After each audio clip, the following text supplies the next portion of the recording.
Hello guys, कैसे हैं आप लोग। तो दोस्तों, ये क्लास 7 की बुक है, ठीक है। और वसंत बुक का नाम है।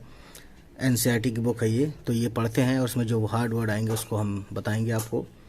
यह है फूले कदम्ब। कदम्ब एक पौधा या फलदार पेड़ होता है जिसमें झाड़ियाँ वगैरह होती हैं, ठीक है। तो इसी के ऊपर बात है ये। फूले कदम्ब टहनी टहनी में कंदुक सम झूले कदम्ब।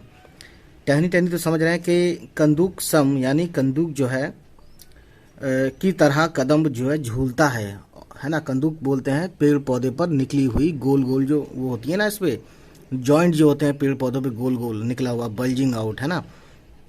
तो उसे बोलते हैं कि टहनी टहनी में जो बल्जिंग आउट गोल गोल जो लकड़ियों में या पेड़ पौधों में निकल जाती है, उसी की तरह से ये कदम भी झूल रहे हैं हवा के साथ साथ, ठीक है। फूले कदम सावन बीता बादल का कोप नहीं रीता। यानी यहाँ कहने का मतलब है कि सावन तो बीत गया लेकिन बादल की जो गर्मी है, या मतलब बादल की गर्मी से मतलब बादल का जो गुस्सा है, क्रोध है, कोप मतलब क्रोध, वो अभी भी खाली नहीं हुआ है ना। जाने कब से तू बरस रहा। और बहुत यानी कि ये सवाल कर रहा है कवि, किससे? बादल से। ललचाई आंखों से ना हक जाने कब से तू तरस रहा। और ये कहते हैं कि हालांकि तू सबको भिगा रहा है लेकिन तेरी आंखों से तेरी जो मतलब तू बेकार में ललचाई आंखों से, है ना।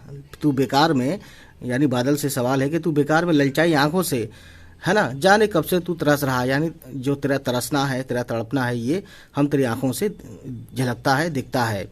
मन कहता है छू ले कदम। और अब यहाँ फिर से आए हैं ये कदम के ऊपर कि मन कहता है कि कदम को छू लें, यानी उन पौधों पेड़ फल को छू लें, कदम के जो फल होते हैं।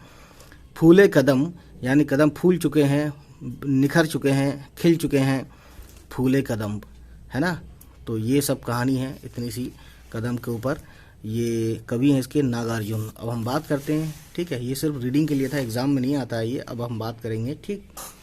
ये है कि कविता है ये कठपुतली, चैप्टर नंबर 4, ठीक। कठपुतली गुस्से से उबली बोली ये धागे क्यों है मेरे पीछे आगे। इन्हें तोड़ दो मुझे मेरे पांव पर छोड़ दो।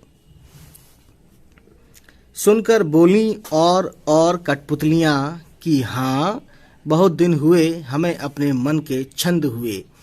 मन के छंद हुए से मतलब है, छंद वैसे बोलते हैं वर्स, VERSE वर्स, यानी कि जो लिखा हुआ कुछ होता है ना। तो कहते हैं कि हमें अपने मन की बात, अपनी पढ़ी हुई, अपने मन की कहानी समझते हुए, पढ़ते हुए बहुत मतलब पढ़े हुए बहुत दिन हुए, हमने पढ़ा नहीं अपने मन की, मतलब पूरे मन का काम नहीं किया, कहने का मतलब यही है, ठीक। मगर पहली कठपुतली सोचने लगी ये कैसी इच्छा मेरे मन में जगी, है ना।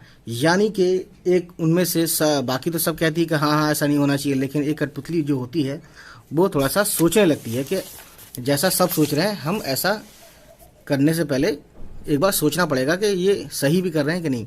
तो अब ये क्या है, ये मेन पॉइंट है ना इस कविता से रिलेटेड। तो कविता के बारे में देखिए गाइस, इस कविता में कठपुतलियां स्वतंत्रता की इच्छा से स्वयं का मतलब होता है खुद, अपनी बात व्यक्त कर रही हैं, यानी बता रही हैं। उनके समक्ष यानी उनके सामने स्वतंत्रता यानी आज़ादी को साकार बनाने वाली चुनौतियां हैं। धागे में बंधी हुई कठपुतलियां पराधीन हैं, ठीक है। उसके बाद इन्हें दूसरों के इशारे पर नाचने से दुख होता है। दुख से बाहर निकलने के लिए एक कठपुतली विद्रोह कर देती है, यानी जंग छेड़ देती है एक तरह से, है ना, तहरीक छेड़ देती है। वह अपने पांव पर खड़ी होना चाहती है। उसकी बात सभी कठपुतलियों को अच्छी लगती है। स्वतंत्र रहना कौन नहीं चाहता, लेकिन जब पहली कठपुतली पर सबको स्वतंत्रता की जिम्मेदारी आती है वह सोच समझकर कदम उठाना ज़रूरी समझती है। तो ये थी कुछ कहानी कठपुतली के ऊपर। तो नेक्स्ट टाइम हम आएंगे गाइस नेक्स्ट वीडियो के साथ। तो आज इतना ही, ठीक है।